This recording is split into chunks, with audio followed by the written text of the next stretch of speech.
Download links for the ringtones are given in the video description.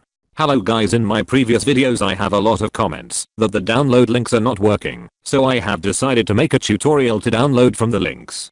Click on the link in the description, and in your browser, wait 5 seconds and click skip ad. Then close a pop-up window and cancel every APK downloads. Now you can download the file directly.